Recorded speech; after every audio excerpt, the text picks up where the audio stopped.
حاضرین مجلس، السلام علیکم ورحمۃ اللہ وبرکاتہ۔ نحمدہ ونستعینہ ونستغفرہ ونؤمن بہ ونتوکل علیہ ونعوذ باللہ من شرور انفسنا ومن سیئات اعمالنا، من یہدہ اللہ فلا مضل لہ ومن یضللہ فلا ہادی لہ۔ اما بعد فاعوذ باللہ من الشیطان الرجیم، بسم اللہ الرحمن الرحیم۔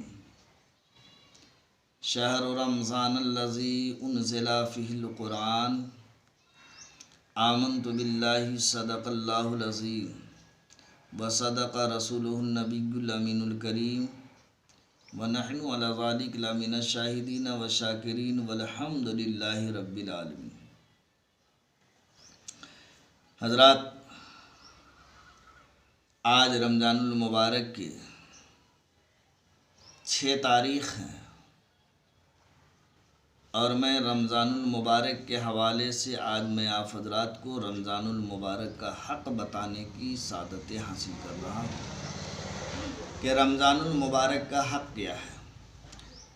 تو آپ بلا تاخیر سماعت کر لیں کہ سرکار کائنات فخر موجودات احمد مجتبیٰ جناب محمد رسول اللہ صلی اللہ علیہ وسلم نے ارشاد فرمایا، میری امت ذلیل و رسوا نہ ہوگی جب تک وہ ماہ رمضان کا حق ادا کرتی رہے گی۔ عرض کیا گیا، یا رسول اللہ صلی اللہ علیہ وسلم، رمضان المبارک کے حق کو ضائع کرنے میں ان کا ذلیل و رسوا ہونا کیا ہے؟ ارشاد نبوی ہوا، اس ماہ میں ان حرام کاموں کو کرنا۔ پھر فرمایا، جس نے اس ماہ میں زنا کیا، شراب پی، تو اگلے رمضان المبارک تک اللہ جل مجدہ الکریم اور اس کے نوری فرشتے ان سب پر لعنت کرتے رہتے ہیں۔ اللہ رب العزت اور اللہ کے نوری فرشتے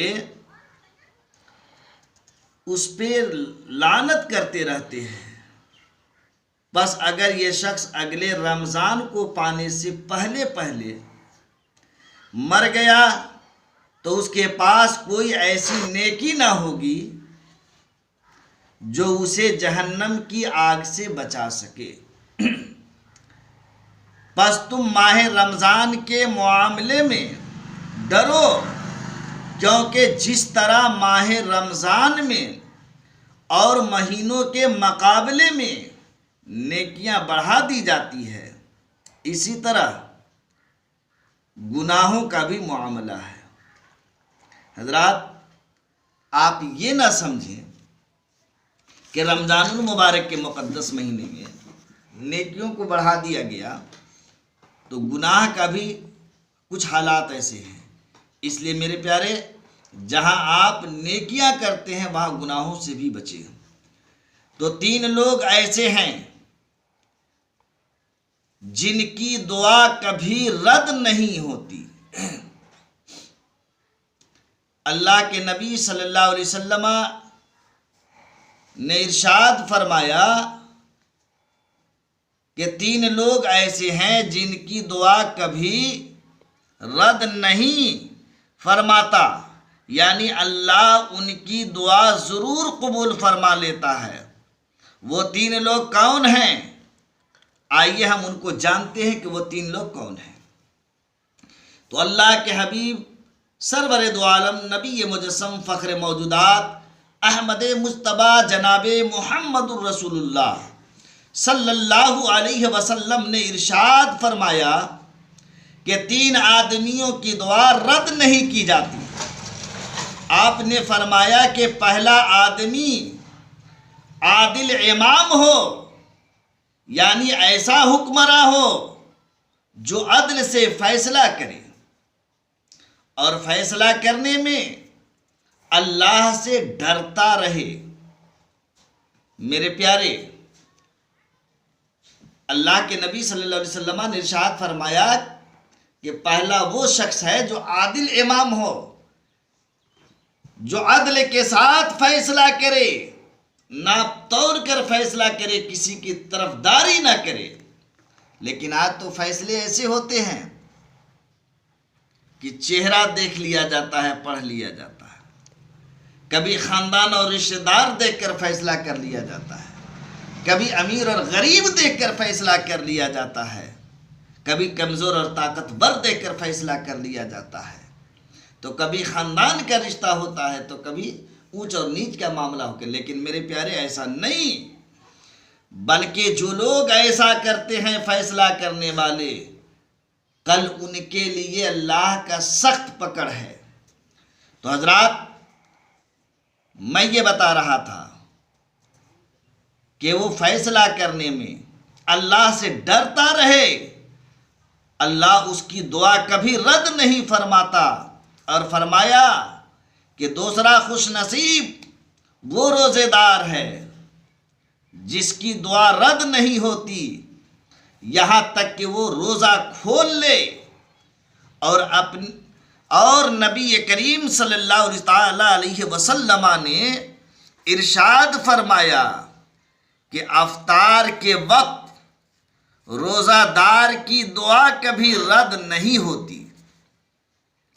لہذا جو روزہ دار ہیں ان کے لیے ضروری ہے کہ افطار کے وقت ضرور نیک دعائیں کریں، اس لیے کہ اللہ کا ارشاد ہے، اللہ کا وعدہ ہے کہ اللہ رب العزت ضرور دعا قبول فرماتا ہے، کبھی رد نہیں کرے گا۔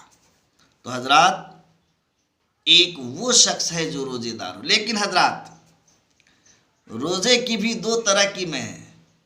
ایک جو ہے عادت کے طور پر لوگ روزہ رکھتے ہیں، اور ایک وہ ہیں جو عبادت کے طور پر روزہ رکھتے ہیں۔ عادت والے یوں سمجھتے ہیں کہ ہم نے روزہ رکھ لیا، دنیا روزہ رکھتی ہے، ہم بھوکے رہیں گے، دنیا بھوکے رہتی ہے، ورنہ لوگ کیا کہیں گے کہ فلاں روزہ نہیں رکھتا۔ لیکن حضرات، آپ عبادت کی غرض سے رکھیں کہ یہ روزہ جو ہے اللہ کی فرض کردہ ہے، ہم پر اللہ نے روزہ کو فرض کیا ہے، ہم اللہ کی فرضیت کو ادا کر رہے ہیں۔ اللہ نے ہمیں اس قابل بنایا ہے کہ کم سے کم رمضان المبارک کے مقدس مہینے کا روزہ ہمیں عطا کر دیا ہے۔ ساتھ اس کو آپ روزہ رکھیں تو یاد رکھیں کہ روزہ اگر جہاں پہ بھوکے آپ رہتے ہیں پیٹ سے، وہیں سے منہ کا بھی روزہ رکھیں، وہیں سے زبان کا بھی روزہ رکھیں، وہیں سے اپنے دونوں آنکھوں کا روزہ رکھیں، وہیں سے کانوں کا روزہ رکھیں، وہیں اپنے دونوں ہاتھوں کا روزہ رکھیں، وہیں دونوں پاؤں کا روزہ رکھیں۔ تو میرے پیارے، یقین کر لو کہ اگر اللہ کی رضا کے لیے آپ نے اگر اس طرح سے روزہ رکھا ہے تو یہ روزہ جو ہے عادت میں نہیں ہے بلکہ یہ عبادت میں ہے۔ لیکن میرے پیارے، ان روزہ داروں کی روزہ کو کبھی رب تبارک و تعالی حالت افطار کے وقت میں کبھی رد نہیں فرماتا، جو عادتاً نہیں ہو بلکہ عبادتاً ہو روزہ رکھتا، عادت کے طور پر نہیں بلکہ وہ عبادت کے طور پر روزہ رکھتا ہو۔ حضرات، تیسرا وہ خوش نصیب شخص ہے، اور وہ تیسرا مظلوم شخص ہے، وہ اللہ کے رسول صلی اللہ علیہ وسلم نے ارشاد فرمایا، اور تیسرا مظلوم ہے، اللہ سبحانہ تعالی اس کی دعا قیامت کے دن بادل سے اوپر اٹھائے گا۔ کہاں اٹھائے گا؟ بادل سے بھی اوپر رب اٹھائے گا۔ رب کا ارشاد ہے، اور اس کے لیے آسمان کے دروازے کھول دیے جاتے ہیں۔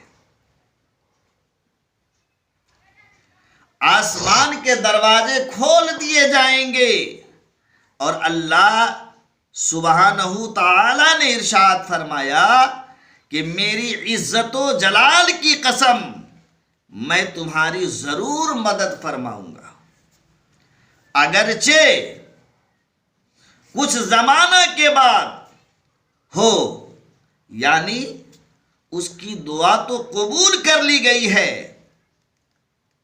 بس اس پہ عمل اس وقت ہوگا جب اس بندے کے لیے بہتری ہوگی۔ حضرات، یہ حدیث ابن ماجہ شریف کی ہے، 1752 صفحہ نمبر ہے۔ تو آؤ اس عظیم پیغام کو ہم شیئر کریں، لائک کر کے عظیم ثواب کے حقدار بنے۔ مسلمانوں، میں آپ سے گزارش کروں گا کہ اگر یہاں پر میری گفتگو آپ کو، میری باتیں اگر آپ کے ذہن تک پہنچے، دل کو چھو جائے، تو آپ میرے لیے نہیں بلکہ اللہ اس کے رسول کی رضا کے لیے آپ ثواب کی نیت سے رمضان المبارک کے مقدس مہینے میں آپ حضرات زیادہ سے زیادہ اسے شیئر کریں اور لائک کریں۔ اللہ تبارک و تعالی آپ تمامی لوگوں کو صحیح طریقے سے عبادت کے طور پر روزہ رکھنے اور عدل و انصاف کرنے کا اللہ توفیق عطا فرمائے۔ انہی چند جملوں کے ساتھ میں یہیں پر اپنی گفتگو کو ختم کرتا ہوں۔ السلام علیکم ورحمۃ اللہ وبرکاتہ۔